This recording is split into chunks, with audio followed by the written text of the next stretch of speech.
Bom dia a todos. Damos seguimento a mais um dia do evento do Congresso do IDAERJ, sobre Direito Administrativo e o Ambiente Econômico. Aviso desde já que a professora Patrícia Batista está a caminho, mas, em razão do horário, nós já iniciaremos o painel destinado a debater o direito administrativo e a análise econômica do direito, um tema muito importante na ordem do dia.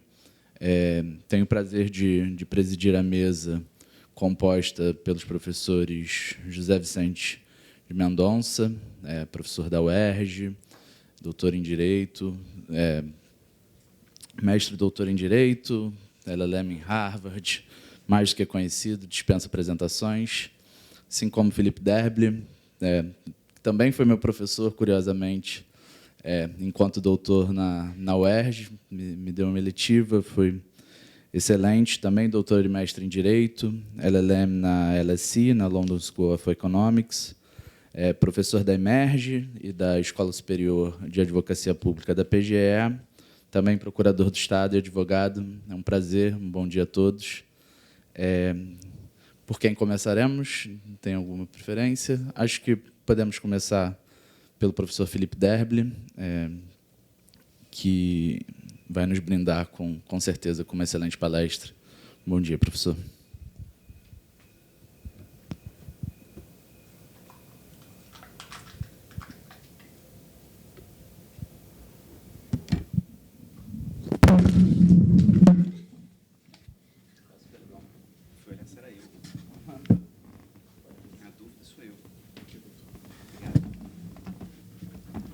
Muito bom dia a todos. Antes de tudo, agradecer pela presença, que no nosso segundo dia aqui do Congresso do IDAERJ, renovar os agradecimentos já feitos ontem aqui à Procuradoria-Geral do Município, ao Centro de Estudos da PGM, na pessoa da sua procuradora-chefe, doutora Vanice Vale, que, enfim, tem outro compromisso acadêmico, mas estará aí daqui a pouco, que nos recebe aqui esse ano. Nós finalmente o IDERJ atravessou a Rua 7 de Setembro, e depois de muitos anos realizando eventos na PGE, nós viemos aqui para a PGM. É bom circular, é bom visitar os amigos, é bom saber que a gente é bem recebido, calorosamente recebido em vários lugares. Convido a professora Patrícia Batista para compor a mesa. Bem-vinda, Patrícia. Acabou de começar. Que bom. E para a gente é um prazer, sempre que se renova com esse congresso. Eu queria agradecer a presença do Renato aqui para presidir os trabalhos desse painel. É sempre uma alegria. E encarar o desafio que a comissão científica do Congresso me propôs. Vocês me pagam para falar sobre análise econômica do direito e administração pública. E eu disse ali que farei uma abordagem cautelosa. Por que uma abordagem cautelosa? Eu tenho que ter cautela. Primeiro, porque eu estou falando entre pessoas que leio, pessoas que respeito, pessoas que admiro, e corro um risco sério de falar bobagem. Segundo, porque eu acho que o tema merece, sim, uma apreciação cuidadosa para que a gente não repita os erros que cometeu com outras vertentes teóricas, por assim dizer, incorporadas no Brasil até agora. Olha só,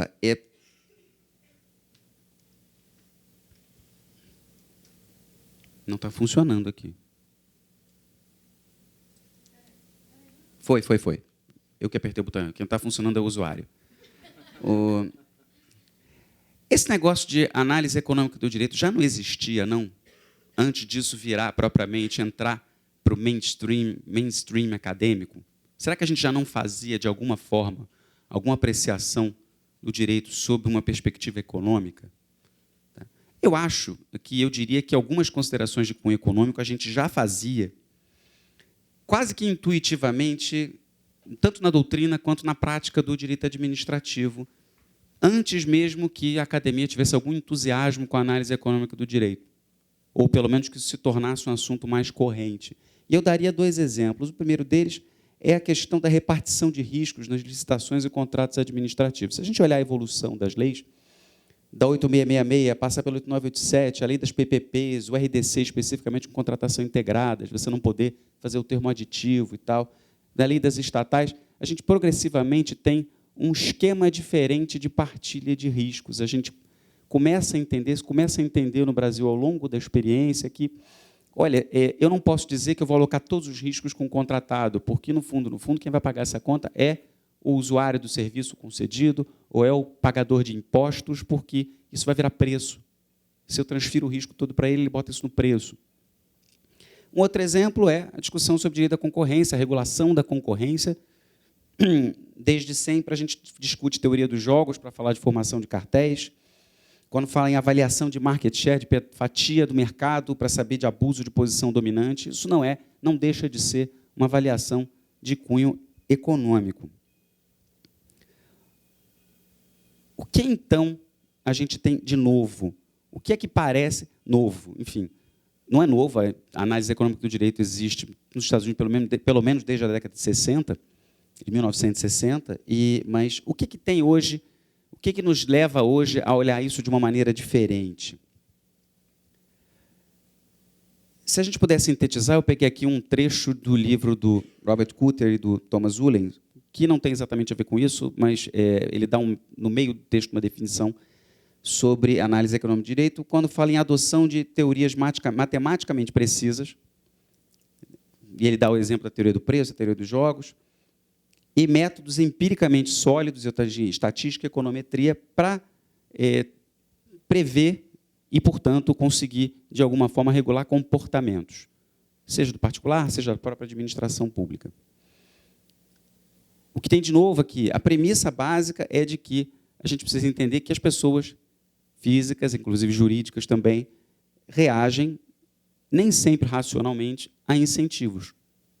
A gente precisa saber tratar esses incentivos, e talvez esse seja o grande influxo da análise econômica do direito para a gente nesse momento. Mas eu diria que os meios acadêmicos, principalmente o meio prático, principalmente a prática do dia a dia do direito, ainda é um tanto quanto hostil à análise econômica do direito.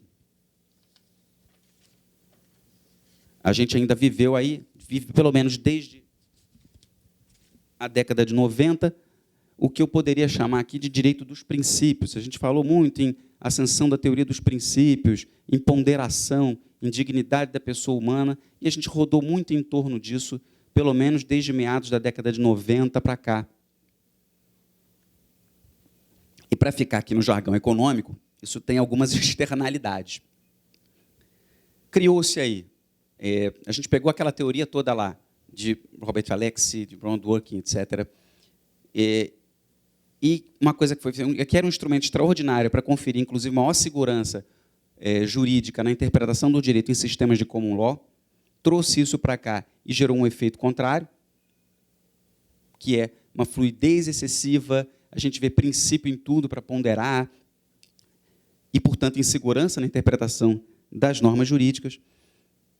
Isso significou também, aí é uma opinião pessoal, um relativo abandono de método científico, se é que a gente, de fato, adotava métodos científicos até então, provavelmente não, Zé Vicente está balançando a cabeça aqui, eu acho que não adotava mesmo também não. Então, mas eu fui cauteloso, como eu disse antes, eu vou ter que relativo abandono. Então, a gente ficou muito na coisa de uma cientificação da opinião. A produção acadêmica de direito durante muitos anos foi isso: olha, eu vou falar sobre o assunto tal, então eu tenho fulano diz isso, Beltrano diz aquilo, Ciclano diz mais aquilo, esse é o apanhado das opiniões, a minha opinião é essa aqui, pronto. A gente virou uma coisa meio de palpite, meio de dizer quem é que tem a opinião mais legal, e aí você só favorece o argumento de autoridade. Eu digo isso porque fulano também falou. E fica aquela briga de opiniões, enfim, em vez de você ter... A gente tem uma das dificuldades de falar em teoria de argumentação jurídica, né? Vale o melhor argumento, não tem uma verdade absoluta, é que, na verdade, nem sempre é o melhor argumento, é o argumento de quem tem mais autoridade, é de quem mais poder, de quem manda. Então, a gente gerou aí um problema sério de conciliar isso com o que é verdadeiramente, o que pode ser verdadeiramente chamado de científico. hipóteses testáveis, etc. E a gente perverteu. E eu digo a gente aqui porque eu me incluo muito nisso. Isso não é crítica, não. Isso também tem muito de autocrítica. A gente perverteu a ideia de constitucionalização do direito. Bota na Constituição que está tudo certo. Se eu alterar o artigo 6º da Constituição e dizer que o direito à moradia é um direito fundamental, pronto, agora está o Estado obrigado a fornecer habitação para todo mundo. Ah, mas tem a história do custo dos direitos, tem a história de que o direito não nasce em árvore, lá para lembrar do Flávio Galdino, tem um Santos, que também dizia isso. Olha só, o que são os custos dos direitos em face da dignidade humana? E ficou nisso. É aquela briga de quem tem o argumento mais bonito, quem emociona mais. E a gente ficou sujeito a uma leitura moral. Eu botei entre aspas a leitura moral aqui, porque eu não estou aqui falando de... Não quero criticar aqui, não vou fazer avaliação do pensamento de Ronald Dworkin, tá? Mas a gente ficou numa certa leitura moral, que é o argumento de que assim, eu tenho que dormir bem, eu tenho que sinalizar a virtude. Então, o direito tem que ser justo, a minha noção de justiça é essa que tem que prevalecer. Mas é moral de quem? Como é que eu consigo dizer, não, eu não posso deixar o sujeito morrer. A vida é um direito fundamental, a dignidade é um direito fundamental, mas então eu vou alocar recursos ali que tinham que estar, por exemplo, em vacinação. Eu vou discutir saúde pública, só eu tenho que distribuir medicamento, eu não preciso pensar em saneamento básico, né? Considerando que no Brasil mais ou menos metade da população não tem acesso. Então, fica aquela discussão moral sem muita base empírica, sem muita base de dado. O problema é o seguinte, a questão é que a administração pública tem um dever de eficiência. Como é que a gente resolve? Primeiro, o que é eficiência? Do que eu estou falando aqui quando eu falo em eficiência? Grosso modo, a gente está falando de uma relação adequada de custo-benefício. Tá? E, em muitas vezes, é uma percepção utilitarista da coisa mesmo. Olha, eu preciso oferecer o máximo de bem-estar possível, um ponto ótimo de bem-estar possível, dentro dos custos com os quais eu posso arcar, sendo eles também os menores possíveis. Como é que o direito pode impor soluções de relação custo-benefício favoráveis? Como é que o direito avalia uma determinada alocação de bens, de recursos, de uma perspectiva de relação custo-benefício? Até aqui, a ferramenta que a gente teve foi o princípio da proporcionalidade, aquela tríade sucessiva, que é adequação, necessidade e proporcionalidade em sentido estrito, para avaliar se uma medida atendia uma relação de custo, sobretudo na proporcionalidade em sentido estrito, para avaliar se uma determinada medida atendia uma relação custo-benefício ou não. Isso é fluido, isso é aberto demais, isso é sujeito demais ao arbítrio do aplicador. Não, aqui os custos superam os benefícios. Quem disse? Com base em que Vossa Excelência chegou a esta conclusão? Não tem. Não tem. A gente não tem. Então, a gente precisa passar de um direito de princípios, unicamente de princípios. A gente não vai abandonar princípios, não vai deixar de fazer juízo de ponderação, mas não pode ficar solto. A gente precisa de um direito de dados.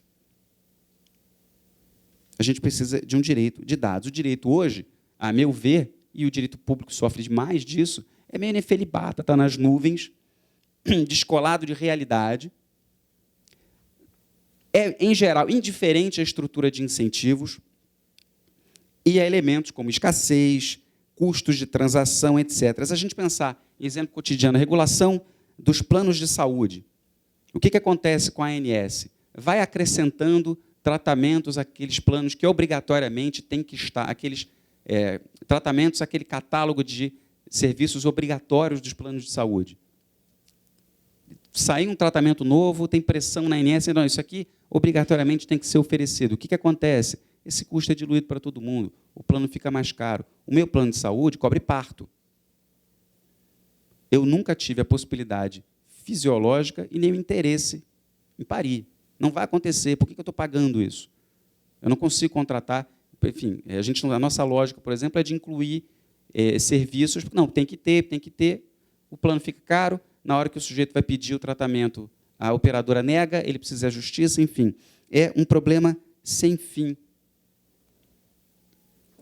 É urgente, e acho que a grande ajuda que a análise econômica do direito pode oferecer, urgente construir e interpretar o direito segundo dados reais, coletados com metodologia científica, para além da observação anedótica do operador do direito. Não é eu tenho que observar a realidade. Não é o que ele vê na esquina. Não é o que acontece dentro da bolha dele. Cada um de nós tem uma bolha. Não é o que acontece dentro da bolha do operador do direito. É aquilo que acontece, aquilo que é estatisticamente apurado. É como o sujeito dizer, não, esse ano nevou mais dias do que ano passado em São Joaquim, portanto, o aquecimento global não existe. Não é isso. A gente precisa de ciência. E aí, a AED pode oferecer uma grande ajuda, porque, já dizia lá o congressista americano, qualquer um tem direito à própria opinião, mas não aos próprios fatos. Essa história de que tem verdades diferentes é uma coisa, um conceito que atrapalha, pode ser filosoficamente muito bonito, mas atrapalha mais do que ajuda na hora da definição de uma política pública, na hora da tomada de decisão regulatória. Eu fico vendo aqueles programas de reality show de música, gosto muito, vejo todos. E aí o camarada diz lá assim, não, você cantou muito bem, você trouxe a sua verdade. Eu não consigo entender o que ele está dizendo, mas assim, como assim a sua verdade? Quer dizer, a verdade do cara não faz sentido. Acho que a verdade, enfim, você pode ter visões diferentes, mas os fatos são sempre os mesmos. O cara pode ter cantado bem ou mal, você pode ter gostado ou não. O problema não é trazer a verdade, é trazer a própria afinação. Né? Pois é. Pode ser que, na verdade, o cara não seja afinado. E aí, onde é que a análise econômica do direito nos oferece novos caminhos? Primeiro, a gente vai manejar ferramentas de economia para adequada compreensão da estrutura de incentivos de um determinado instituto. O que mais acontece é a gente encontrar leis ou projetos de lei nos estados, nos municípios, então, isso acontece em profusão. O sujeito acorda, acha que tem um problema que ele pode resolver na canetada. Não, isso aqui está gerando muito problema, aí, então eu tenho que acabar com isso. Enfim, o sujeito viu a foto da tartaruga com um canudo de plástico no nariz, achou que o correto era entupir, era proibir o canudo de plástico. Então, vamos proibir o canudo de plástico. É bem verdade que a gente até, de uma certa maneira, resolveu isso um pouco, porque você já tem um canudo de papel por aí, enfim, que não é tão bom. Se você tomar, por exemplo, uma bebida gelada, você tem que tomar rápido, porque senão ele vai desfazendo. Ou se for quente demais também. Ou as pessoas compraram seus canudinhos de metal, você tem aí, agora tem sacola de material biodegradável em supermercado, isso até teve um tempo maior de adaptação, mas as coisas acontecem no voluntarismo. Porque a primeira coisa que aconteceu quando proibiram o canudo de plástico foi o seguinte, as pessoas começaram a oferecer as bebidas nos bares em copinhos de plástico, que tem mais plástico, que o canudo não entope o nariz da tartaruga, mas pode cobrir a cabeça. Então, não resolve o problema da mesma forma.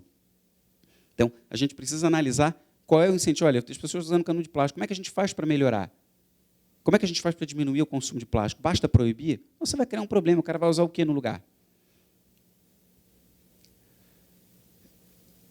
Outro caminho, outra ferramenta, outro aspecto interessante é poder fazer análise empírica, a gente exigir análise empírica com método científico replicável e falseabilidade, no sentido aqui que Karl Popper usa. Enfim, eu fui a um evento sobre a AED na PGE semana passada, escutava o Zé falar sobre esse assunto com a propriedade de sempre. Falseabilidade aqui é o seguinte, as verdades científicas não são eternas nem as absolutas. Enfim, o cientista trabalha justamente para superar a conclusão a que ele chegou, ou para testar permanentemente a conclusão a que ele chegou, mas é testar com método. Não é dizer, não existe. Você deu o exemplo da falsabilidade mal usada na história do terraplanismo. A Terra é plana e ponto. Eu não acredito em nada disso. Isso aí está tudo errado. Não está errado por quê? Então, é testar, porque aquilo que não é falseável, aquilo que eu não posso desafiar, é dogma. Não por acaso, a teoria do direito fala em dogmática o tempo todo.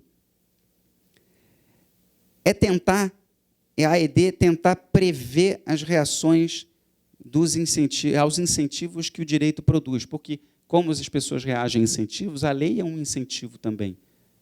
Ela estabelece que conduta eu vou adotar diante daquela previsão legal. E o artigo 20 da Lei de Introdução às Normas do Direito Brasileiro, quando fala lá em pensar em consequências das medidas, fala muito nesse caminho. A gente já teve aqui um painel sobre consequencialismo, eu não vou aqui entrar no tema, mas é pensar que as coisas têm, as decisões regulatórias, ou as decisões da administração, ou a repartição de riscos num contrato administrativo, ou as sanções administrativas, tudo isso gera incentivos nas pessoas.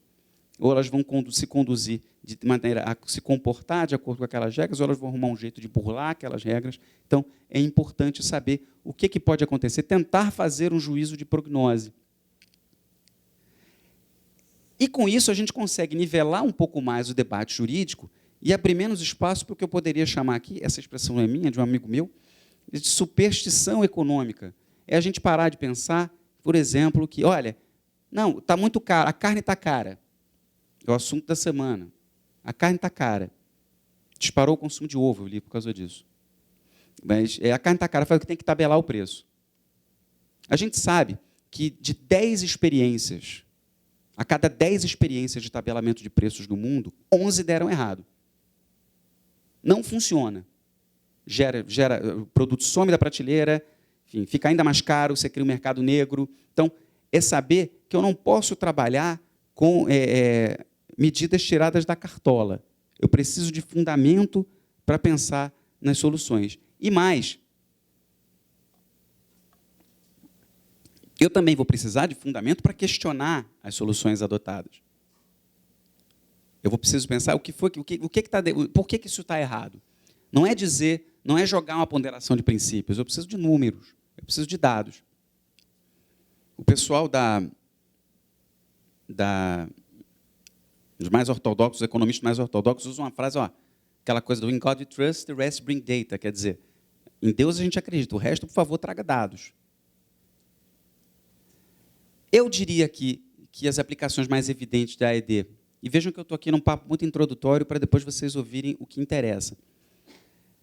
Eu acho que duas vertentes a AED se faz bastante presente, bastante importante. A primeira delas, muito clara, muito óbvia, é a de análise de impacto regulatório, já está lá na Lei de Liberdade Econômica, é um instrumento por evidência da análise custo-benefício, é um instrumento para a gente discutir, enfim, a expressão, Vicente falava no evento da semana passada, política pública baseada em evidências, é pensar, olha, eu preciso tentar prever, claro que isso não é certo, mas é tentar prever quais são os efeitos possíveis, o que pode acontecer com determinada medida, quais são os efeitos que eu pretendo gerar, quais são os efeitos, as externalidades que podem decorrer dessas medidas, o que pode acontecer, como evitar as externalidades negativas, como favorecer as externalidades positivas, os resultados não esperados, os resultados paralelos que se estendem a terceiros. E a economia comportamental, que é, basicamente, enfim, numa simplificação bem grosseira, o questionamento do mito do homo econômicos, a ideia de que o indivíduo toma sempre decisões racionais, o que não é verdade, necessariamente. Já tem muito trabalho sobre isso. É pensar que existem vieses na tomada de decisões e no controle também. Isso é um problema sério para o direito administrativo, porque o controle da administração pública é feito muitas vezes por gente com viés que não reconhece que tem viés. Mas você devia ter feito. Não adianta você pensar no que a pessoa devia ter feito. Aliás, se tem uma coisa que eu mais odeio, é quando a pessoa diz assim, você devia ter feito assim, mas eu não fiz, e aí? Agora que passou, o viés de retrospectiva não resolve o problema. Você tem que sentar no lugar, se colocar no lugar ou como dizem lá os americanos, calçar os sapatos de quem estava lá no momento em que teve que tomar a decisão. Sobretudo, nas circunstâncias atuais, em que tudo muda muito rápido. Engenheiro de obra pronta, não adianta. E a economia comportamental também como uma ferramenta para reduzir assimetrias informacionais e municiar o processo decisório. Isso vale muito, por exemplo, o direito do consumidor. Não é que eu vá proibir que determinados produtos sejam vendidos necessariamente.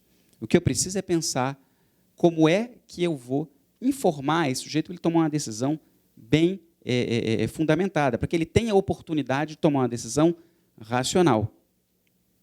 Eu vou oferecer a maior quantidade de mecanismos possíveis para que ele possa fazê-lo sem que isso gere prejuízo, para que ele possa se favorecer dessa informação, não necessariamente proibir.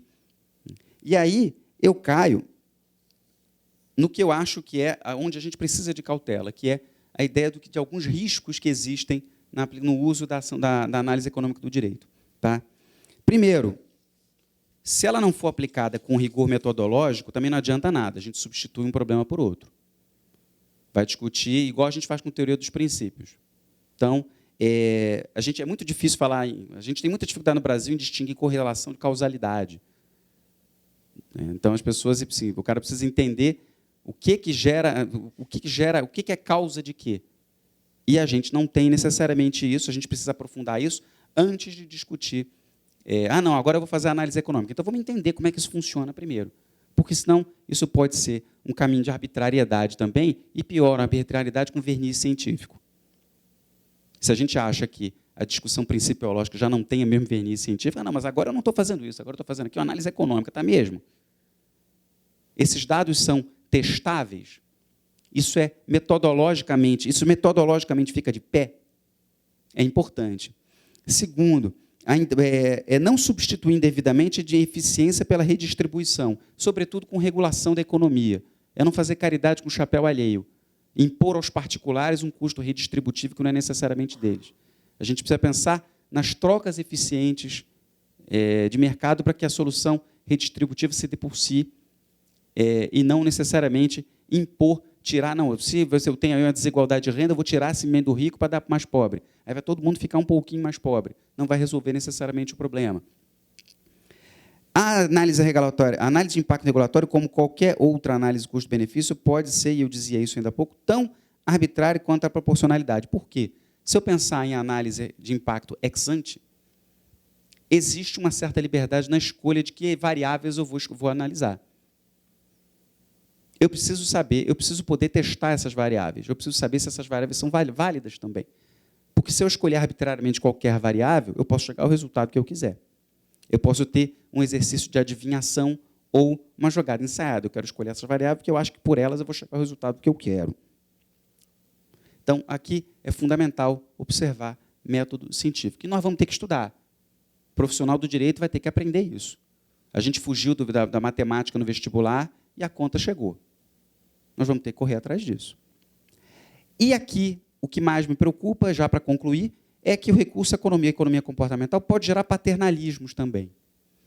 É achar que eu posso tomar a decisão no lugar do indivíduo ou orientar a regulação justamente para me aproveitar do viés do indivíduo. Por exemplo, se eu disser, não, eu vou proibir ou vou regular o consumo de açúcar ou de sal no comércio, porque isso gera obesidade, com a desculpa de que eu vou aumentar os custos do SUS. Mas, se for por isso, tem que proibir carro, porque tem acidente automobilístico todo dia. A arma de fogo já é proibida. Tem gente levando tiro no hospital público, tem gente com bala no corpo no hospital público todo dia. Então, é necessário que isso não seja um instrumento de paternalismo. E eu tenho aqui, para concluir, uma ideia de que eu tenho uma certa preocupação com essa história de nudge, de empurrão regulatório para que as pessoas adotem determinadas condutas, porque eu acho que isso tem o paradoxo de, ao mesmo tempo que eu preciso criar, eu estou só dando um empurrão, mas a pessoa tem uma opção de saída. Se ela tiver uma opção de fugir desse empurrão regulatório, não necessariamente ele vai ter a eficácia que se pretende. E eu tenho uma outra preocupação, que é a de que isso foi criado numa lógica em que eu estou aumentando a regulação e não diminuindo. A gente aqui pensa em regulação, em nudging como mecanismos mais brandos de regulação para diminuir o nosso forte intervencionismo. Eu acho que a gente tem aí um descasamento difícil de resolver. Eu acho que eu passei um pouquinho do tempo, peço 1000 desculpas. Eu tinha me programado para falar no horário, mas, enfim, acabei aqui passando um pouco. Agradeço a todos pela atenção e tenho certeza de que daqui para frente o painel fica muito mais interessante e enriquecedor a todos. Obrigado.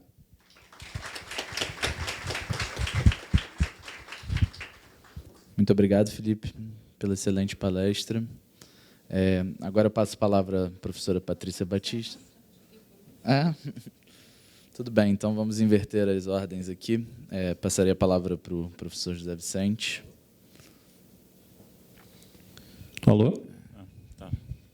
Bom, bom dia a todos e a todas. É uma alegria estar aqui mais uma vez. Gostaria de agradecer ao IDAERJ, tenho vários amigos, ex-alunos que o integram, é um prazer estar aqui. Saúdo a professora Vanice também, a professora Patrícia está aqui, a outra Patrícia também, o professor Flávio, Felipe Derby, meu colega de meu colega de mestrado na UERJ, também o Renatão, que está aí. Estou dando uma carta de recomendação para ele hoje. Trouxe a minuta para te mexer, Renato.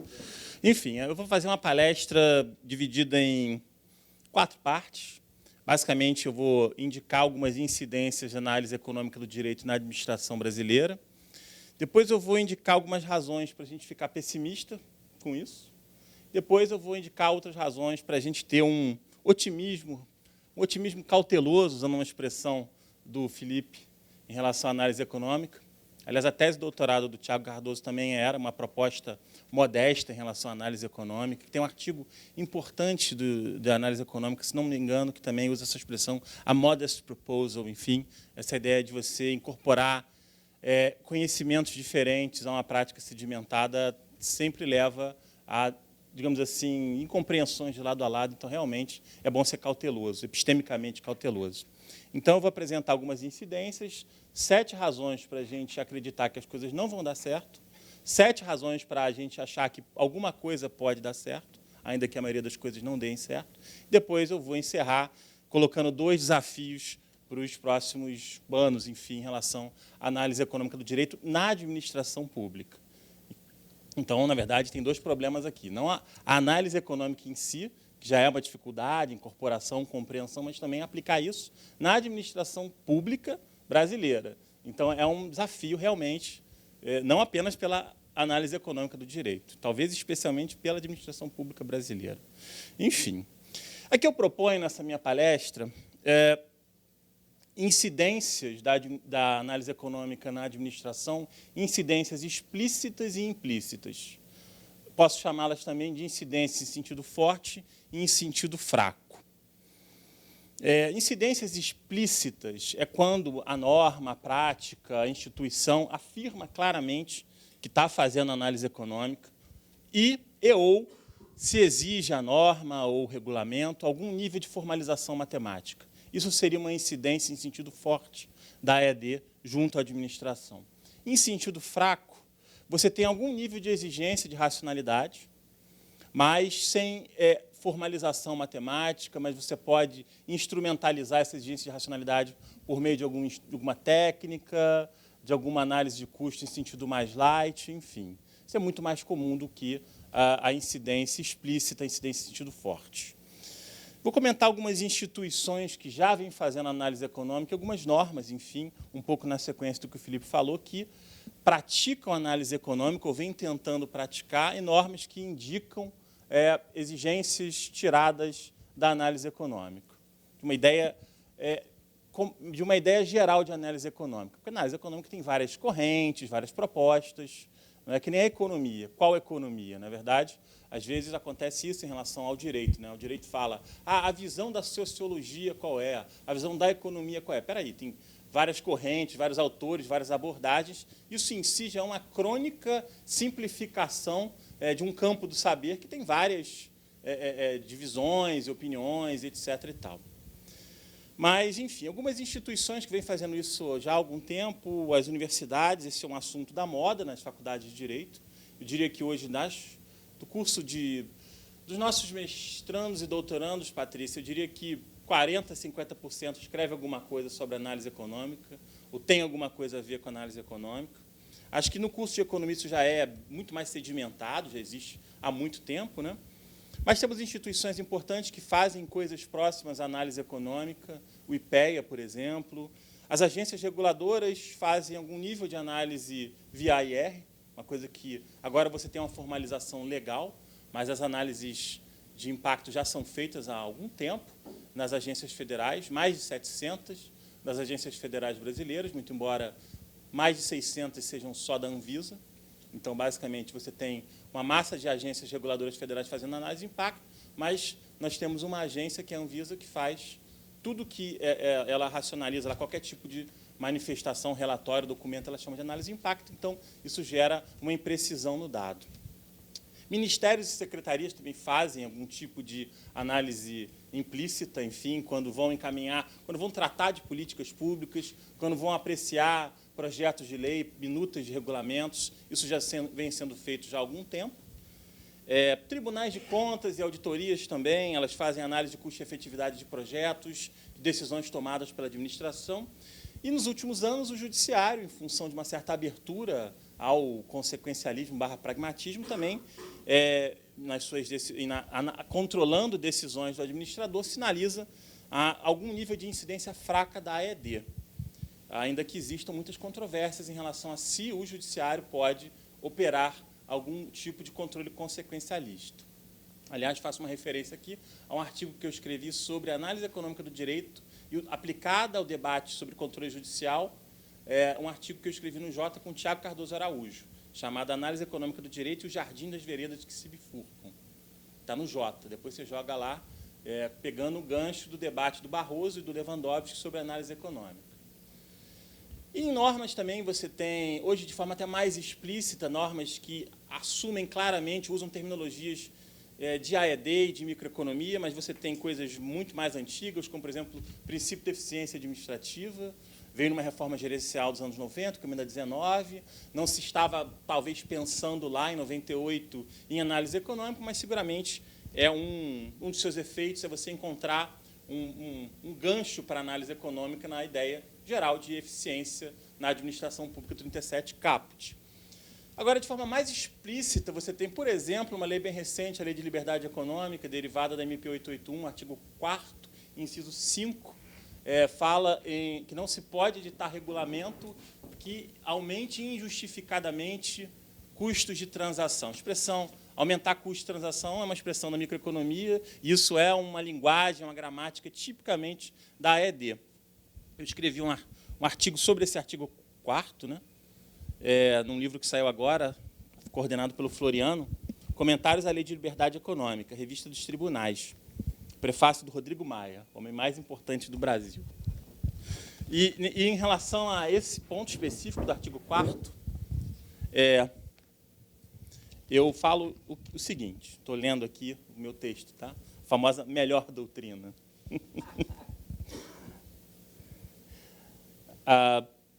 O uso da expressão custo de transação, uma categoria microeconômica, é novo numa legislação de caráter geral e diz muito da ascensão contemporânea da análise econômica do direito. E vai. Embora soe excessivo supor que o artigo da lei haja incorporado o propósito, um dos propósitos da análise econômica do direito ao direito brasileiro, é certamente mais um passo rumo à positivação de aspectos da análise econômica do direito. Na prática, esse artigo 4º, inciso 5, a norma construída a partir do artigo 4º pode ser lida assim: só se editará regulamentos econômicos que tenham ultrapassado validamente análises de impacto, preferencialmente realizadas na metodologia da análise de custo-benefício. Não se editará regulamento que aumente injustificadamente custo de transação, significa que você vai editar regulamento que supere validamente esses custos, portanto, tem que fazer algum tipo de análise que tente quantificar esses custos de transação. Então, é mais uma exigência para análise de impacto regulatório. Mas você tem outras incidências normativas também, diversas referências da legislação concorrencial, legislação setorial já de anos e anos. Você teve normas que são alteradas sob o influxo da análise econômica, alterações no CPC, de distribuição de carga de ônus da prova, de ônus recursal. Você teve uma importantíssima alteração na CLT, que foi inspirada pela análise econômica e que teve efeitos, tem um propósito afirmado que se concretizou, que se está concretizando, talvez seja mais bem-sucedido o resultado da análise econômica incorporado como mudança normativa, que é a redução de demandas injustificadas em relação ao direito do trabalho. Enfim, você tem, eu escrevi aqui, é o caso mais bem-sucedido de análise econômica fraca na administração pública brasileira, no gerenciamento das demandas trabalhistas, na redução de demandas do tipo Cicolar-Color. Isso é claramente um fato, a inspiração de você impor o ônus sucumbencial é a análise econômica, enfim, você teve esse efeito positivo. Agora, então, se você já tem uma prática, tem instituições que praticam algum nível de análise econômica, se você tem normas, inclusive normas bem recentes, que incorporam aspectos da AED, por que, então, a gente não acreditaria que isso vai dar certo? Eu vou te dar 7 razões bastante convincentes para que tudo continue bastante ruim nos próximos anos, apesar de leis que incorporam análise econômica, apesar de mudanças legislativas com esse propósito. Primeiro, uma falta de conhecimento do que é isso. Isso está se resolvendo no direito brasileiro, ainda que de modo muito superficial. Essas dissertações e teses, em regra, apresentam o que é análise econômica do direito, mas não fazem análise econômica do direito. Aí também, como se faz análise econômica do direito? Existe um debate metodológico muito complicado para a compreensão do jurista médio. Enfim, então a gente se sente mais confortável apresentando o que é análise econômica. Há um outro problema que vai impedir, pelas próximas gerações, uma incorporação mais consistente da análise econômica do direito no Brasil e na administração, que é a falta de base matemática no direito brasileiro. Existe uma seleção adversa, quem faz direito não gosta de matemática, não gosta de física, gosta de história, gosta de geografia, e isso faz com que as pessoas não tenham familiaridade, não tenham gosto, não tenham sabor por esse saber, de modo que a gente vai apresentar o conhecimento, mas a gente não vai fazer exatamente o conhecimento. Temos uma outra razão para se ficar bastante pessimista em relação a isso, que é o gigantismo da academia do direito e o gigantismo da administração pública brasileira. Formação jurídica brasileira, dados de 2014, 1.284 cursos de graduação em direito, mais uns 200 mestrados, mais uns 80, 90 doutorados, absurdamente desigual, tem muita coisa boa, mas a absoluta maioria do que se produz não tem qualidade. É uma formação de massa. Está falando de análise econômica do direito, uma formação numa graduação que é uma graduação de massa. 80% a 90% das pessoas que comentam sobre análise econômica do direito provavelmente não saberia fazer uma integral, uma derivada. Isso é um problema, enfim, porque a gente está falando de uma coisa que, no fundo, a gente não sabe. E a administração também é gigante, é absurdamente grande, diversa, heterogênea. Os entes subnacionais são sempre um problema. Como é que você vai falar de uma análise de racionalidade da administração pública em municípios que sequer deviam existir enquanto tal, não tem condição de existir? Uma outra questão, enfim, é que ainda hoje, em 2019, a gente está discutindo no final do ano a análise econômica do direito, só que isso parece um pesadelo, mas você tem ainda uma força muito grande do decisionismo político, do tipo, tem que fazer, tem que sair, tem que fazer a desoneração fiscal, mas não faz sentido econômico, não interessa, a gente vai ter que dar o benefício, a gente tem que atrair, enfim, as políticas públicas, as decisões políticas, no sentido mais canhestro do termo, são tomadas ainda com base, em alguns casos, da intuição do político. Não importa todo o procedimento de racionalização, os estudos prévios, análise de impacto, isso tudo é ignorado, isso tudo se faz para justificar uma decisão que já foi tomada, enfim, de forma totalmente, muitas vezes, irracional, com base em impressões e intuições. Ainda há uma coisa que isso é muito presente, ainda hoje, eu também imaginava que isso não fosse tão presente em 2019, mas ainda é muito forte. O Felipe estava falando, eu chamei isso de discurso emocional da gratuidade dos direitos fundamentais. Isso é a crença de que os direitos fundamentais se realizam sem atenção a custo, direito nascendo em árvore, ou que, segunda, digamos assim, derivação do discurso, que atentar a custos implique desvalorizar direito fundamental. Ou seja, você tem uma versão forte, os direitos nascem em árvores, e existe uma versão fraca, que é atentar para a direita e desvalorizar o direito. É se preocupar, enfim. Isso é muito forte ainda hoje, imaginava que não, mas você tem, assim, metade da academia de direito público, talvez, ou pela 30%, ainda hoje sustentando isso, de forma muito emocional, de forma retórica, fazendo aqueles discursos de... Antigamente tinha aqueles discursos emocionantes no Etal Glória, que as pessoas aplaudem de pé, choram, mas que, na verdade, quem é que vai pagar essa conta? Como diria o Lobão, né? Quem é que vai pagar por isso? Enfim, ninguém sabe, né? Mas a coisa é toda muito emocionante. Há problemas de incompreensão mútua do direito e da economia. A economia ela não entende certas incertezas inevitáveis ao direito. O direito não é matemático, o direito tem aspectos axiológicos que são inevitáveis, que levam a uma certa incerteza decisória inevitável, e não há como reduzir a zero essa discricionariedade decisória do direito. E eu, por outro lado, pensando agora no direito, o direito crê numa certeza da economia, muitas vezes, que já não é adotada na economia há tempos, né? Eu participei, semana passada, o Felipe estava falando, de uma palestra de apresentação de um livro sobre categorias iniciais da análise econômica de um professor da Universidade Federal do Paraná, chamado Vinícius Klein. Ele é um professor que tem um doutorado em economia e um doutorado em direito. E ele estava me contando, depois da palestra, que ele estudou em Chicago e tal. Ele falou assim, que ele achou o mais interessante, que como ele tem uma dupla formação, ele ia nas aulas de economia e ia nas aulas de direito, que são muito influenciadas pela análise econômica, lá é uma das sedes, né, desse debate. Ele falou assim, que nas aulas de economia, os professores eram muito cautelosos. Veja bem, não é bem assim, pode ser que sim, pode ser que não. Mas nas aulas de direito, de AED, na Faculdade de Direito de Chicago, os professores adotavam uma visão econômica extremamente ortodoxa. Acreditavam que não é isso, a visão da economia é essa. Então, veja, se na economia, uma compreensão profunda da economia te leva a incertezas, o direito acredita numa economia que talvez já tenha sido abandonada há 20, 30 anos. Faço uma referência bibliográfica interessante do Danny Roderick, chamado Economic Rules, que é um texto de divulgação científica, um livro, né, em que ele é um economista, e ele mostra como que existe um debate de modelos na economia e que o problema da escolha entre os modelos é um problema que muitas vezes é incomensurável. Assim. Você tem impressões de que esse modelo vai funcionar melhor, mas assim, o que orienta a escolha pelos modelos é incomensurável. Então, existe um nível de aleatoriedade mesmo na formalização econômica. Só que o direito, quando ele apela à análise econômica, como a gente não é economista, como a gente não tem essa base matemática, a gente fala assim, poxa, então vamos encontrar um grau de certeza que a gente não encontra no direito. Ora, provavelmente há mais certeza numa ciência que tem uma base matemática do que uma ciência que é uma ciência discursiva. Só que, veja, existe uma radical incerteza na economia também.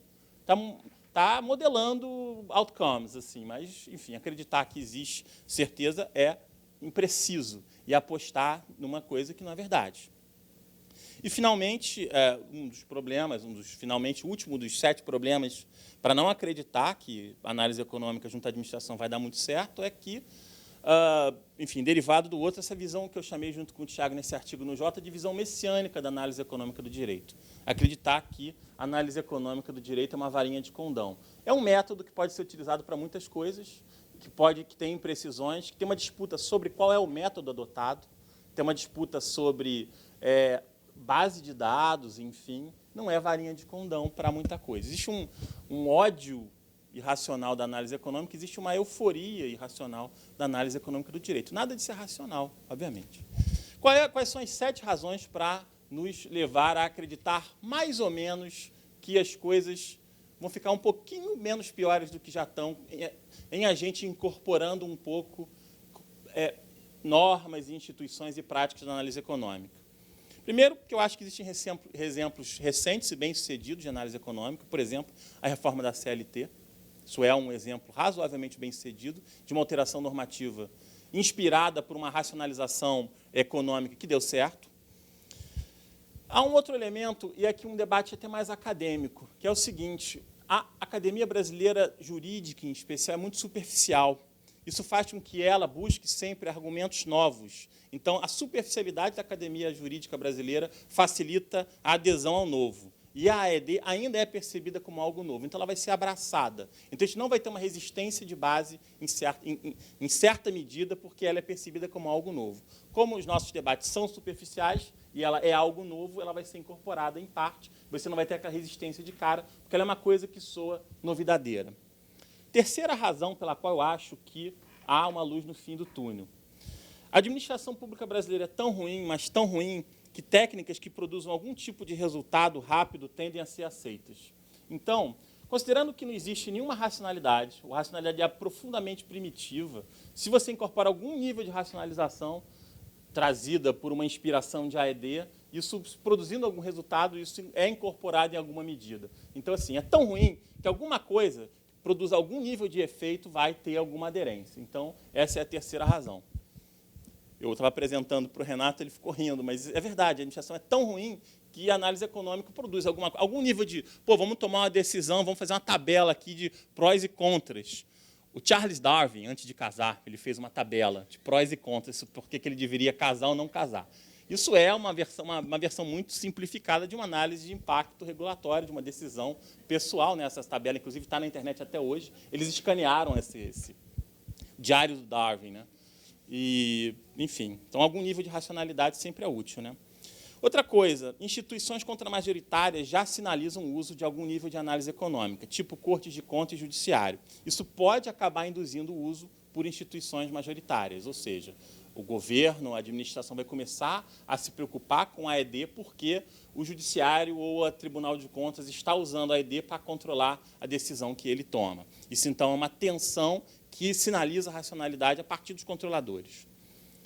Tecnologia pode introduzir análise econômica de modo não percebido, inclusive reduzindo resistências, ou seja, você coloca o custo dentro do algoritmo, você usa isso como tecnologia e não análise econômica, não como escola de Chicago, mas como direito e tecnologia. As pessoas tendem a gostar mais disso, se acham modernas, inovadoras, e não como análise econômica do direito. Porque você você é o liberal, e você é o tio Patinhas, então eu sou contra você. Mas se você fala tecnologia, o algoritmo, não sei o que, as pessoas tendem a gostar disso melhor. Eu estou falando em termos de discurso mesmo. Tá? Os dados estão baratos, estão facilmente acessíveis, isso facilita que você opere, faça análises mais consistentes.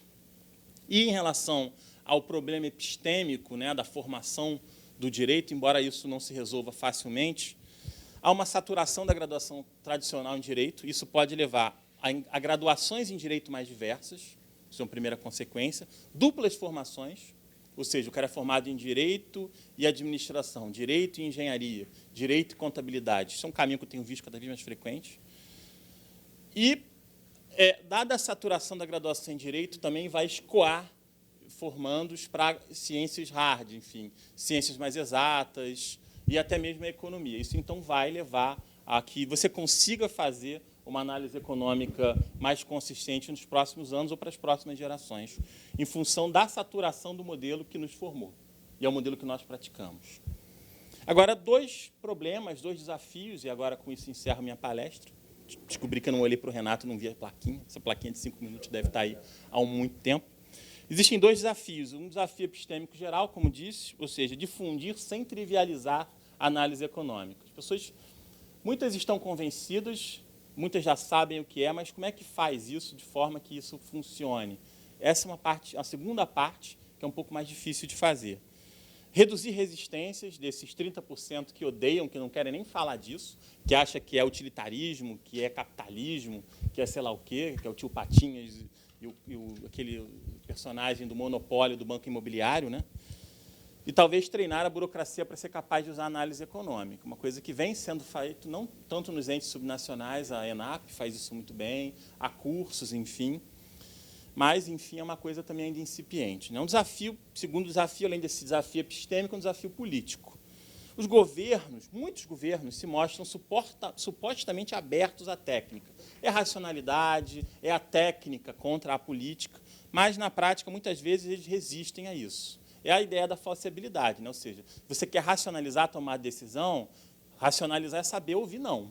É achar que a sua ideia maravilhosa que você teve não vai dar certo, vai ser ridícula, o resultado vai ser horrível e você tem que desistir. Você está disposto a ter uma compreensão incerta do seu governo, a ser percebido como numa lógica de tentativa e erro, ou você não quer pagar o custo político disso? Então, esse é um elemento, é uma trava e é um desafio que o político tem que saber que, se ele quer racionalidade, ele tem premissas que podem ser falseadas, e, portanto, ele admite que pode estar errado. E esse é um elemento que pode ter um custo político que nem todo mundo quer pagar. Essas são as minhas observações, enfim, 7 razões para achar que vai dar certo, 7 razões para achar que vai dar errado.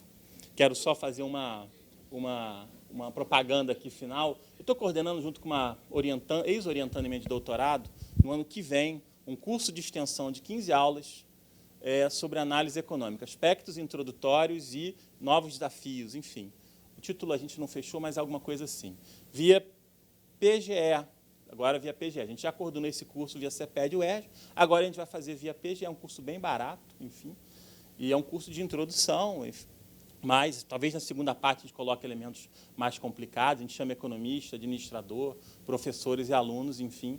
Então, eu quero deixá-los atentos, enfim, interessados nisso. É um curso que a gente vai promover, é um curso de extensão a partir do dia 3 de março do ano que vem. Então, ficam todos aí convidados para se inscrever, participar. Alguns eu vou chamar, inclusive, para dar aula no curso. É um prazer, uma honra ter estar aqui mais uma vez, agradeço o convite, enfim, agradeço a atenção de vocês. Vamos achar que as coisas podem ficar melhores, né, no futuro. Muito obrigado.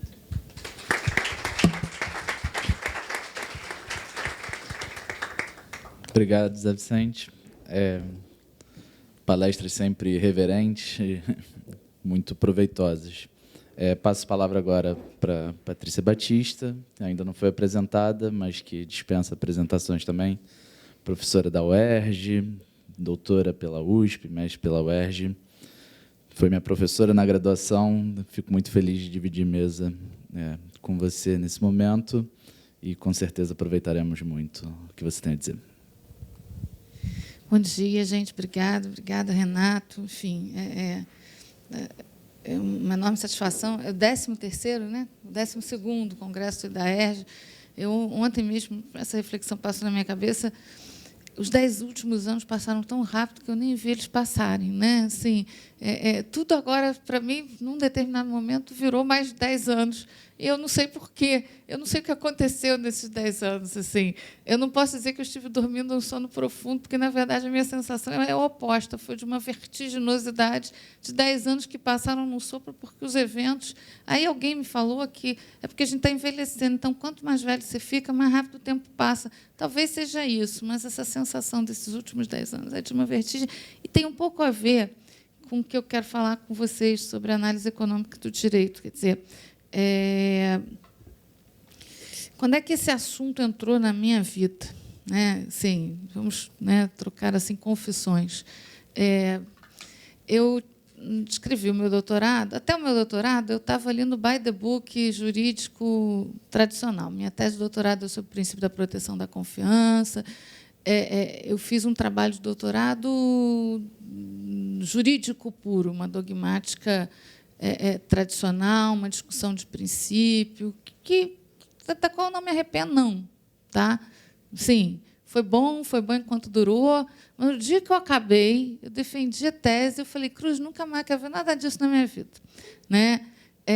Eu acabei o doutorado com um certo fastio de uma percepção, e aí ajuda o fato de eu trabalhar na administração pública, de que o discurso jurídico, quer dizer, a dogmática, o discurso, a retórica do direito, ela não tem, sim, não vou dizer que não tem nos ajudado, é muito forte, mas ela, sim, não tem levado a gente muito para adiante. Mas isso eu só quero dizer isso tem muito tempo já, né? Mais do que os 10 anos que eu falei que passaram. Eu defendi a minha dissertação em 2006. Eu defendi minha tese em 2006, eu escrevi o trabalho em 2005. Então, vamos lá, 14, quase 15 anos. Mas, quando eu acabei isso, e aí, assim, a gente, quando acaba um doutorado, quer descansar. Eu me dei um descanso, 6 meses, ou por aí, coisa que valesse.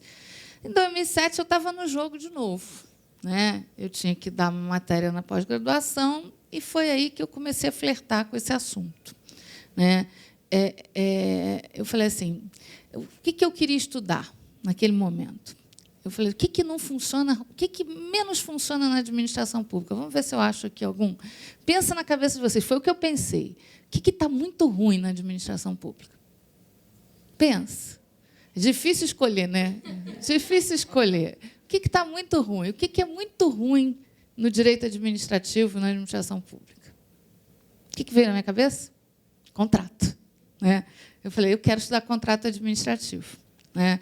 Eu quero estudar contrato. Eu comprei, eu devo dizer para vocês, eu devo ter comprado uns 10 livros de contratos, mas de contratos em geral. Tá? Direito contratual americano. Comprei um livro, inclusive, que se chama The Death of Contract, A Morte do Contrato, só para vocês terem noção de qual era o meu espírito.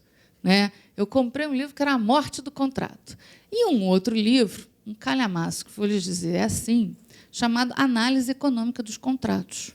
Uma análise econômica do direito contratual de um português, uma tese de doutorado portuguesa. Vocês conhecem esse livro? Fernando Araújo. Existe, se alguém se interessar, ele publicou um resumão dessa tese na RDPE, no Brasil, em 3 artigos sobre a análise econômica dos contratos, na revista do Ego. Né? Então, se alguém se interessar, vale a pena dar uma lidinha. E aí foi que eu comecei, estamos em 2007, tá? Então, estou falando de uma coisa de 12 anos, ó, mais ou menos desse.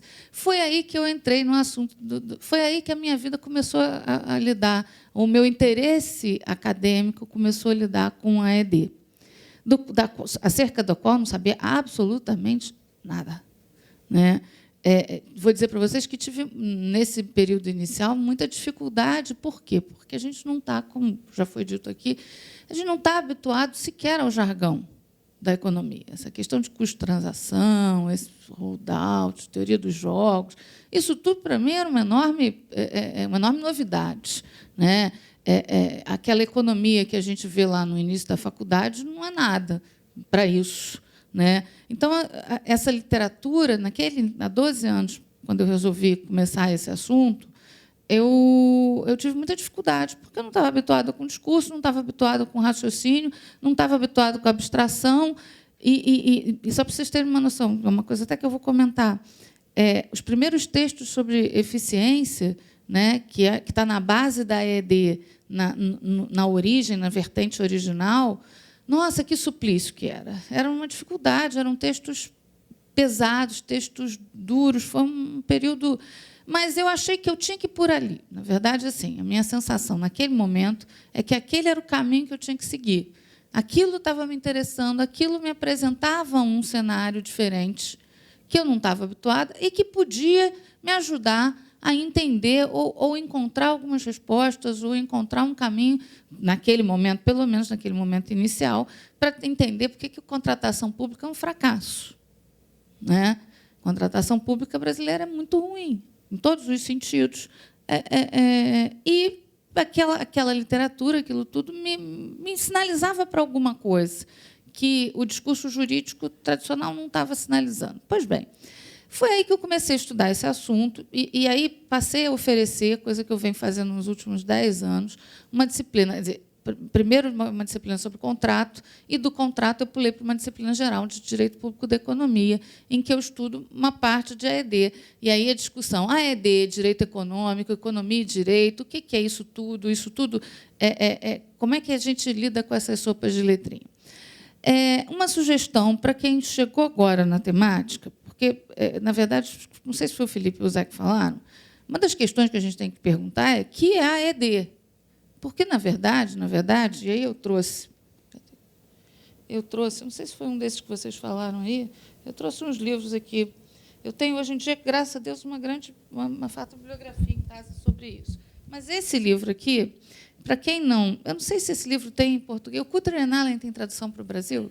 Tem, né? O Cutter and Allen tem tradução em português, né? Não da outra. Mas esse aqui é o outro que eu acho que não tem, Mercúrio e Medena, né? Economics and the Law, esse aqui é a second edition. Esse livro aqui, ele traça uma história da ED. Tá? Ele vai... O que era a ED e o que ela é hoje.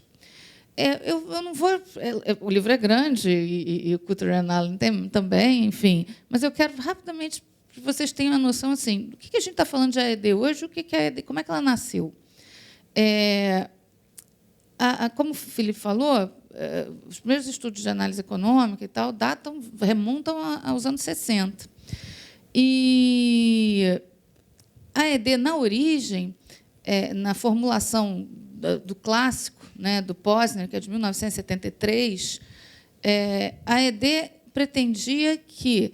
Qual é o fim do direito para a formulação posneriana original? O fim do direito é promover eficiência. Então, assim, a ED, nessa formulação original, que teve um enorme impacto na cultura jurídica americana, né? Na verdade, assim, dos anos 60, eu vou dizer até os anos 90, o debate jurídico norte-americano ficou praticamente inteiro em torno de AED. Tá? A academia jurídica norte-americana passou a controverter e discutir a ED, que era qual o fim do direito. Né?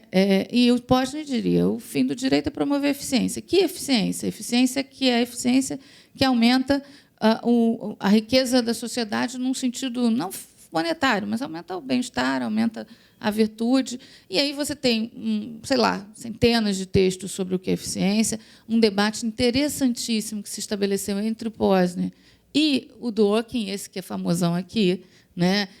Que é a discussão. O Dworkin é um sujeito que escreveu um artigo que foi a principal crítica à teoria da análise econômica na formulação posneriana, que é um artigo que tem o título Is Wealth a Value? É a riqueza um valor? Porque a gente aqui, bons dworkianos que nos desenvolvemos, né, ao longo dos anos, não, a gente o direito dos valores, e o Dworkin sustenta no texto que a AED do Posner admitiria, se ela gerasse um maior incremento de riqueza social no modo geral, até a escravidão. Então, assim, só para vocês entenderem o nível e a gravidade das críticas que a AED sofreu, que a AED foi exposta. E foram fortes ao ponto de o próprio Posner dizer depois, mas não é bem isso. O Posner, ele mesmo desembarcou da AED que ele originalmente construiu.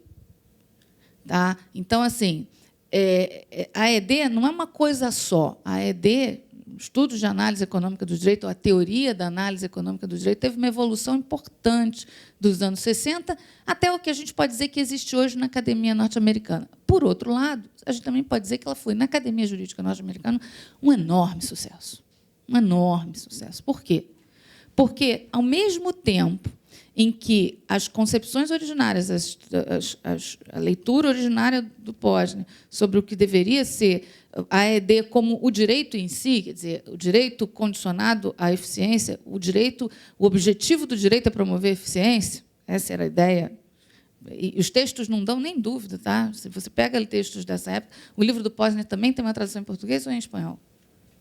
Em espanhol, né? O livro do Posner tem uma tradução em espanhol, não é difícil de achar, embora o Posner tenha vários livros depois traduzidos pela Martins Fontes, ele tem várias obras traduzidas pela Martins Fontes, mas aí não mais a versão dura, original, mas os livros que estão traduzidos do Posner em português são livros em que ele já defende as versões mais light, digamos assim, de análise, mas o problema a academia jurídica norte-americana incorporou o raciocínio econômico ou a racionalidade econômica. Não se fala mais em AED nos Estados Unidos, no sentido de que o curso de direito lá já incorpora o raciocínio e a análise econômica como elemento do direito naturalmente. Ainda que você não tenha mais a AED pura, ela tem desaparecido, todos os seus filhotes permaneceram. Quais são os seus filhotes? Pragmatismo, consequencialismo, a incorporação dos elementos de raciocínio econômico no discurso jurídico. Então, assim, isso tudo ficou muito forte. E é nisso tudo que tem ingressado no direito brasileiro nos últimos anos. Na verdade, assim, vocês falaram que se a AED hoje tem a popularidade, o Zé falou da novidade, o sabor da novidade, das pessoas quererem... Digamos assim, a AED tem um certo apelo, né? Parece um negócio sofisticado, parece um negócio... Ela parece hoje um troço que tem um apelo, né? Mas, tirando esse verniz, o que ela traz de importante? Eu vou contar para vocês um caso, para vocês verem como é que muda é capaz de mudar, pelo menos, a nossa gramática do dia a dia. Vou contar um caso prosaico que eu tive. Ação civil pública do Ministério Público Federal contra o Instituto Estadual do Meio Ambiente e uma empresa que explora um terminal portuário no porto de Sepetiba. Tá? O que o Ministério Público alega nesta ação? Alegava, né? Eu não sei se ela já acabou, enfim, eu atuei nela, deve ter uns 5 anos. O que o Ministério Público Federal alegava nessa ação? Alegava que a exploração do porto, a atividade portuária terminal que estava sendo exercida pela empresa, era um dos portos do AIC antes, que depois foi comprado por uma estrangeira, eu não me lembro qual era a empresa de logística, mas era uma multinacional estrangeira que tinha adquirido um terminal que originalmente era explorado por uma das empresas do AIC Batista. Pedido do MP, alegação do MP. Esta empresa, essa atividade portuária é potencialmente poluidora, causando poluição, está causando danos a uma vila de pescadores que se situa na sua imediação. Pedido: obrigar a empresa e o Estado, o INEA, a desapropriarem, a tirarem, a removerem aquelas famílias dali. Assim, nada muito fora da nossa gramática. Vamos entender o que aconteceu no negócio? A questão era o seguinte: esta empresa do Ike, essa empresa, quando foi se instalar lá, começou a desapropriar ou indenizar famílias, fez um processo negocial com várias destas famílias desta localidade. E, na época em que isso aconteceu, era aquela época também do boom imobiliário, enfim, essas pessoas receberam indenizações e a grande maioria das famílias saiu bem indenizada pela empresa de infraestrutura que estava explorando o negócio. Pois bem, algumas famílias mantiveram a sua posição. Claramente, para quê? Hold up. Um raciocínio econômico, claro. Quem foi ficando tinha expectativa de conseguir, na medida que você vai ficando, de conseguir melhorar a sua posição financeira, você vai ficando para trás, a sua posição vai ficando mais cara, né? Elas queriam indenizações maiores. O que aconteceu? A empresa quebrou, veio a crise, a empresa foi comprada, a empresa foi comprada por uma estrangeira, veio a crise, o terminal portuário entrou numa crise, o processo parou. O processo parou. Não desistiram, não. Ninguém desapropriou, não houve uma desapropriação formal. Houve um processo de remoção, eventualmente, para a expansão do porto, para a expansão do terminal. Eu confesso para vocês, o que eu deduzi nessa causa, que o INEA era réu, foi a argumentação econômica. Eu mostrei, provei o juiz, até porque tinha elementos técnicos para isso, que, no fundo, o que essa comunidade estava era manipulando o MP, que não é nenhuma evidência de dano, poluição, etc. Eles não conseguiram ganhar, quer dizer, quem se manteve se deu mal, o hold-up deu errado.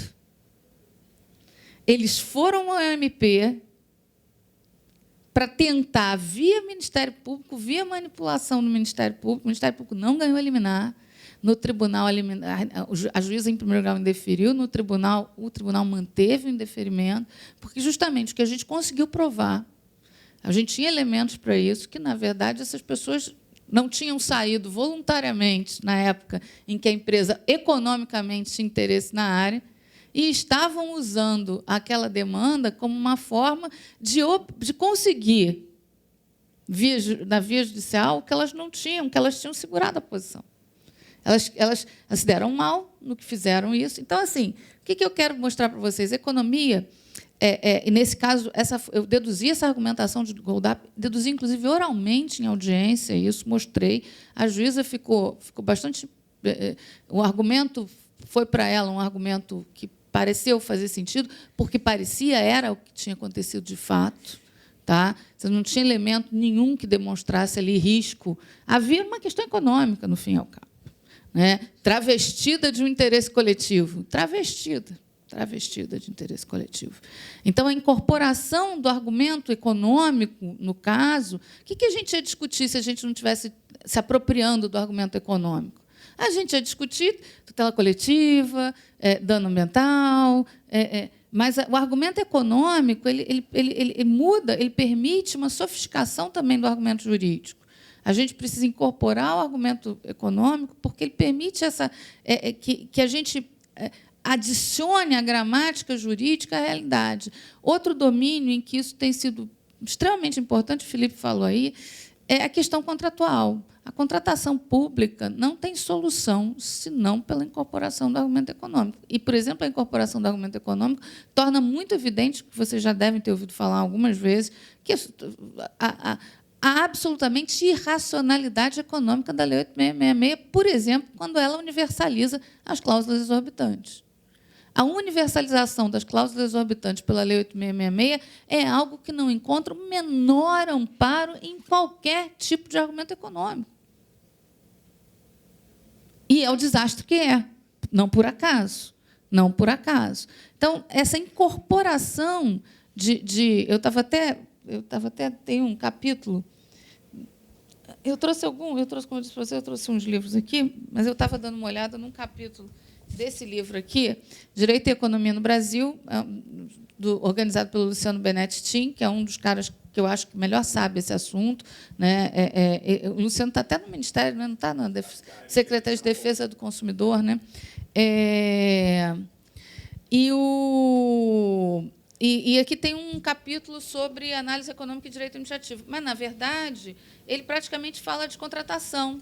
É o do Marcos Nóbrega. E é muito interessante como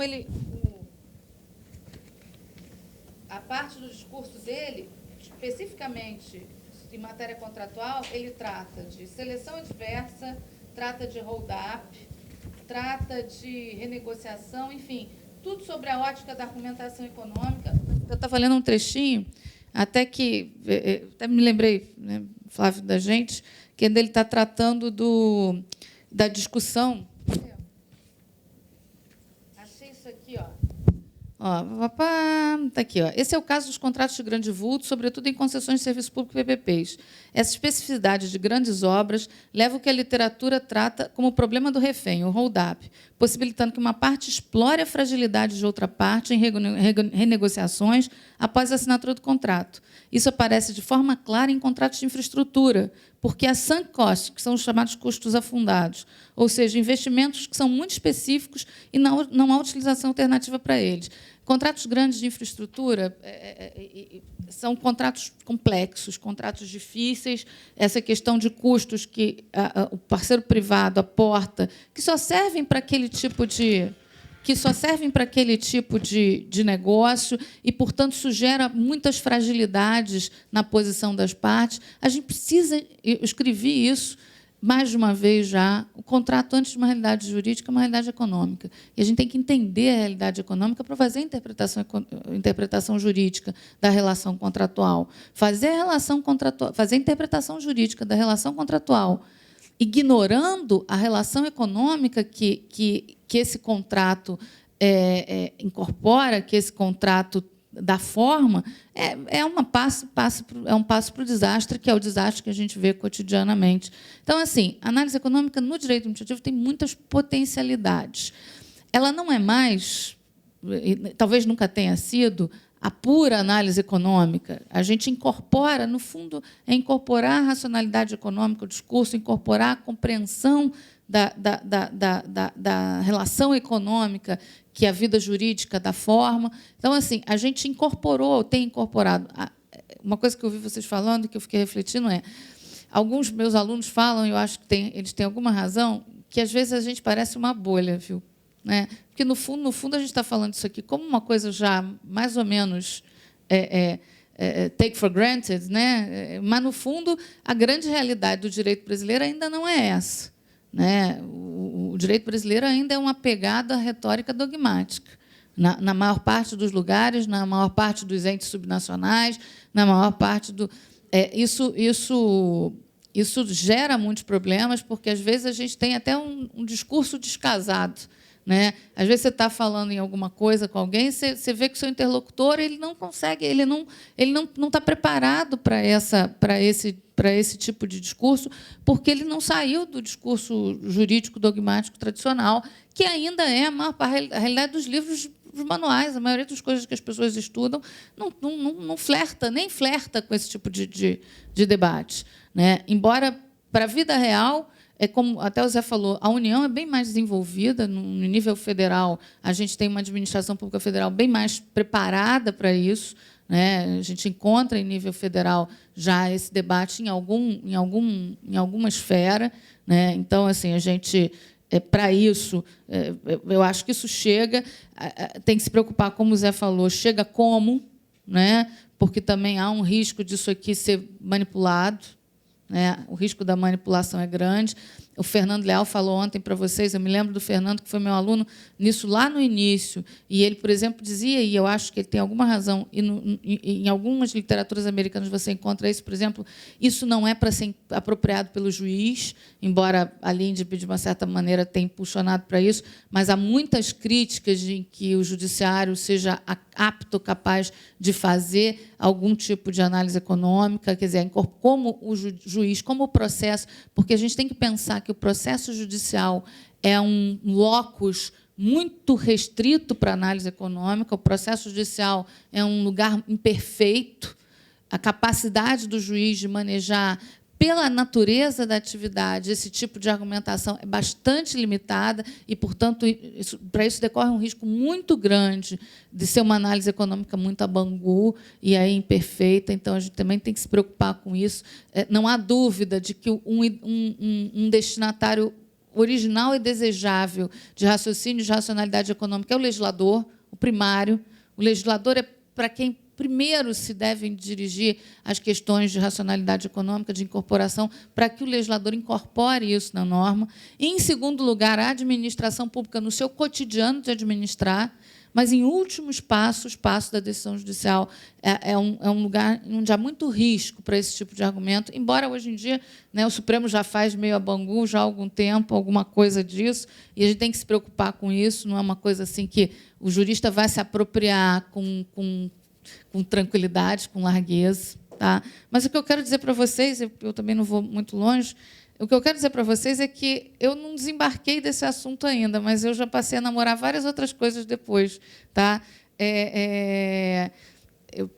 O que aconteceu? A economia, vou dizer para vocês, a ED, essas coisas, foi a minha porta de entrada para esse mundo para esse mundo jurídico não dogmático, para esse mundo de outras ciências sociais capazes de... Sabe qual é a minha vibe? Né? Aliás, minto. Quando eu estava no doutorado, Aragão, que está aqui, foi meu colega, certamente teve essa mesma... A gente fazia uma matéria excelente sobre hermenêutica com o professor Tércio Sampaio Ferraz Júnior e Celso Laffer. E eles disseram, você vai lembrar disso, que no ano seguinte, isso a gente estava aqui em 2004, no ano seguinte eles iam dar uma matéria que chamava Direito e Psicologia. Naquele momento, aquilo para mim parecia um exotismo. Eu achei muito interessante que isso fosse acontecer, eu já tinha terminado os meus créditos, não tinha que voltar, achei aquilo. Você chegou a fazer isso? Não, mas você soube, né? Direito e Psicologia. Eu falei, puxa, mas é exótico, né? Esse exotismo acabou. Tá? São 15 anos passados, tá? Não há qualquer exotismo, ao contrário, a coisa em tal nível de complexidade que a economia comportamental ela mistura psicologia, economia, e eu tenho um texto que se chama Behavioral Administrative Law, eu acho, Behavioral Law and Economics and Administrative Law, quer dizer, economia comportamental no direito administrativo. Então, hoje a gente já está... A economia não está mais sozinha, nem para a economia mesmo. A economia não está sozinha nem para a economia, porque os estudos de economia comportamental, na verdade, são a psicologia incorporada à economia. O direito brasileiro, sabe qual é a minha última... A gente vai ter seminário sobre isso daqui a algum tempo, tá? Eu estou assim encantada, o Zé sabe disso, com a sociologia, com a ciência política aplicada ao direito, tá? Assim,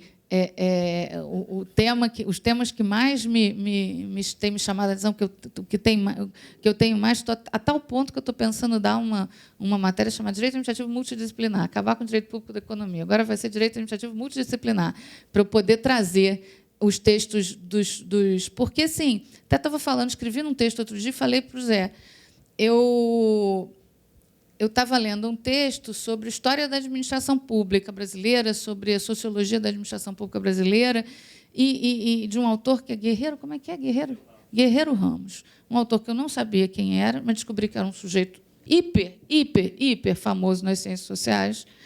E ele, por exemplo, usa um argumento do livro de Direito Administrativo do Visconde de Uruguai para justificar por que a administração pública brasileira foi servindo às elites ao longo do tempo. Então, assim, você não consegue entender ou explicar a administração pública de direito administrativo desconectado do conteúdo sociopolítico em que ele se desenvolveu.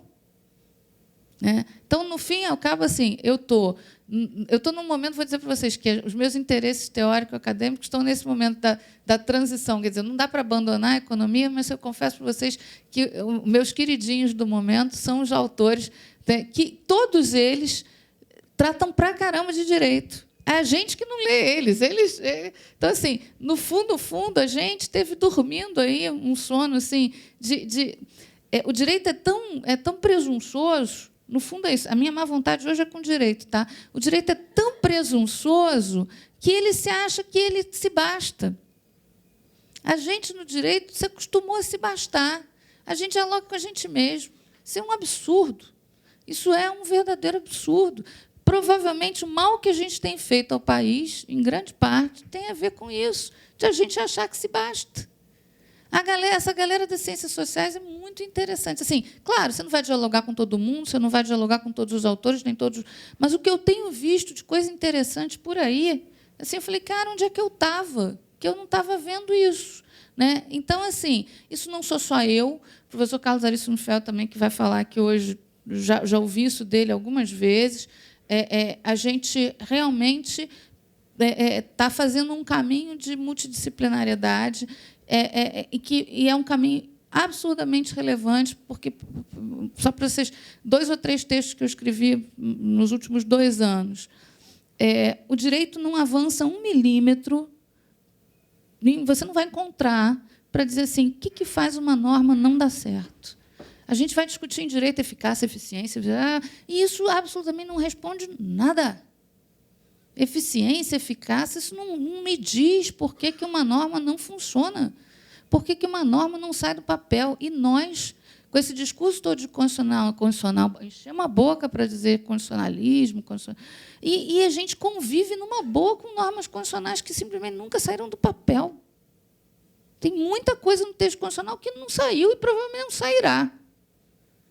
E, simplesmente, o direito não explica, ele não dá solução para isso. A Constituição é uma norma obrigatória, tem que ser cumprida, né? A norma mais relevante do país. E a gente vai no 37, que é um lugar, meu lugar, né? meu quintal. Né? O 37 é o meu quintal, eu vivo ali, né? No 37. O 37 é o lugar da minha existência. Né? O 37, se vocês computarem, parem e olhem para o 37. Quanta coisa no 37 nunca saiu do papel. Quantas normas remuneratórias. Para não falar do teto. A gente precisa... É isso que eu tenho feito. Tá? Eu escrevi um paper agora sobre a Lei de Liberdade Econômica, em que eu faço esse tipo de reflexão, em que eu tento... vai dar certo? Vai sair do papel? O que precisa para sair do papel? Seguramente não é eficiência, eficácia, efetividade. Isso tudo não vai fazer a norma operar. Né? A gente precisa de alguma coisa além. E eu vou dizer para vocês o que eu acho que vai fornecer esse além. O que está me fornecendo, eu também li um Oxford Handbook of Sociological Constitutionalismo, ou Sociologia Jurídica, um livro, um desses Oxford Handbooks de textos muito interessantes, exatamente sobre isso. Assim, o que faz o direito? Qual é a relação do direito com a sociedade? Como o direito dialoga com a sociedade? Como o direito é condicionado por essa sociedade e é capaz de condicionar essa sociedade a partir de uma ótica do conhecimento das relações jurídico-político-sociais, do substrato jurídico de político-social. Claro que, com isso, e a preocupação é essa, a gente não pode abandonar a vocação do direito de transformação, a vocação do direito de condicionamento. Mas isso é uma relação extremamente complexa entre o direito com a sua vocação de transformar e essa efetiva capacidade de transformação. Então, assim, há uma engrenagem que o discurso jurídico isolado não fornece elementos para a gente compreender. Então, a gente precisa alargar. Tem riscos? Como o Zé falou, todo esse alargamento de conhecimento tem risco. Eu já tenho lido em vários textos, a multidisciplinariedade é muito arriscada, né? Porque a gente sabe pouco, A gente já sabe pouco direito, vai saber menos ainda sociologia, vai saber menos ainda ciência política, menos ainda economia. Então, assim, a gente acaba, ao risco é fazer um sincretismo fraco, né? Que tem riscos. Mas eu acho que é um risco, esses riscos a gente está precisando correr, né? São os riscos que a teoria do direito brasileiro precisa correr, a academia do direito brasileiro precisa correr. Porque, assim, ficar onde a gente está parado, especialmente no direito administrativo, porque o que eu tenho falado também, eu sei que eu já estou acabando, o que eu tenho falado muito, assim, eu não sei se os meus colegas de geração compartilham disso, eu tenho hoje um enorme sentimento de frustração geracional. Eu passei os últimos 25, 30 anos da minha vida estudando direito administrativo, e que administração pública brasileira a gente tem? Olha o cenário, olha o Estado, olha o que aconteceu nos últimos anos. Isso me dá um enorme sentimento de frustração, porque a gente tem gasto muita energia, a gente estuda muito isso, e isso não está promovendo uma mudança na administração pública brasileira que seja compatível com o nível de energia que a gente gasta no assunto, né? Então, assim, há um enorme sentimento de frustração. A única maneira que eu tenho encontrado para lidar com esse sentimento de frustração é tentar buscar uma luz em outro lugar, né? Buscar um caminho em outro, mas vou dizer para vocês, como disse, há riscos, né? Eu tenho ciência disso, eu tenho ciência de que esse meu enamorar com outros textos, com outros saberes, é para me apaziguar de alguma forma, mas que há riscos nesse processo. Mas eu convido para quem gosta, assim, eu na Bienal comprei um livro sobre história da administração pública de cientistas políticos, do pessoal de ciência política da Unesp. Fiquei feliz da vida, vim satisfeita para casa com aquele livro de história da administração pública, meus alunos do mestrado sabem, né? Fiquei feliz, fiz propaganda do livro que conta assim, uma história que mistura o direito administrativo com a... Então, assim, para quem ainda gosta, eu sinto assim, eu ainda tenho esse sentimento de, né, ele ainda existe em mim, né? Ele ainda existe em mim. Enquanto ele existir, eu vou buscando outras coisas. Então, assim, aguardem que daqui a uns 5 ou 6 anos a gente vai ter aqui nos painéis de direito e psicologia, direito e ciência política, direito né? Porque é esse o caminho que as coisas, esse o rumo que as coisas estão caminhando. A gente está largando, né? Quem sabe dá certo. Se não der, daqui a 5 ou 6 anos a gente conversa de novo e tenta achar um outro caminho. Gente, obrigada pela paciência.